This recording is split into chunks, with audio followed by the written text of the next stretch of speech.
Sir, मी गेली अनेक वर्ष सातत्यपूर्व राष्ट्रवादी काँग्रेस पक्षासाठी काम करतोय. आदरणीय पवार साहेबांचे विचार तळागाळामध्ये कसे पोचतील यासाठी मी निश्चितपणे प्रयत्न करत आहे. आणि साहेबांचा पक्ष फुटल्यानंतर आम्ही सर्वजण साहेबांच्या विचारांशी बांधील आहोत आणि त्यामुळं आम्ही पवार साहेबांसंगतीत राहिलो आणि शेवटपर्यंत या ठिकाणी राहणार आहोत.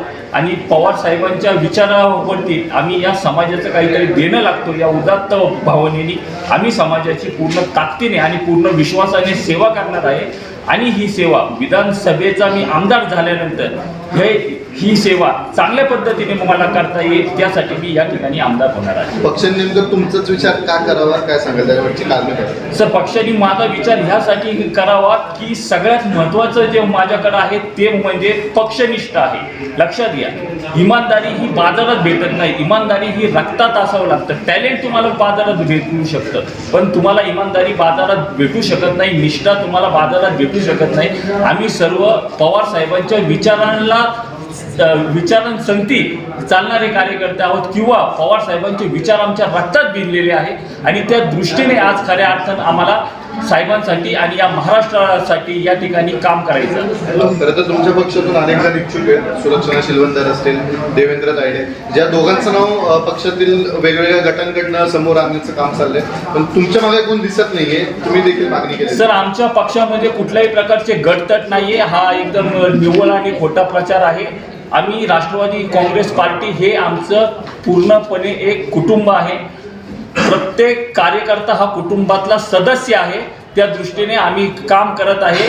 आणि कोण कुणाच्या पाठीमागं आहे हे आमच्या पक्षात तसलं चालत नाही.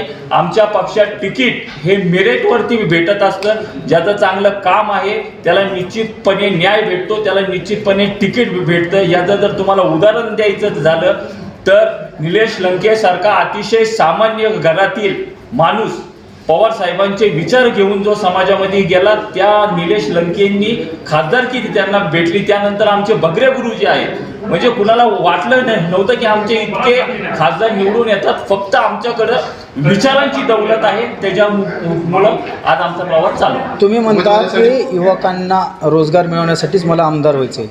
काय विजन आहे तुमच्याकडे त्यांच्यासाठी? सर, माझ्याकडं युवकांना रोजगार देण्यासाठी मी ब्ल्यूप्रिंट वरती पूर्णपणे अभ्यास करत आहे.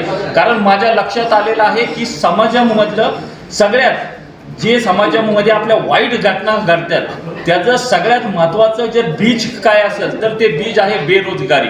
म्हणजे एखाद्या कुटुंबाला 2 पैसे त्यांच्या घरातील मुलगा कर्तबगार झाला आणि त्या मुलांनी त्यांच्या घरात 2 पैसे कष्टाचे आणून द्यायला लागले तर त्या घरामध्ये असणारा तंटा निश्चितपणे हळूहळू कमी होतो आणि ते कुटुंब सुधारित आणि सुसंस्कृत होतं.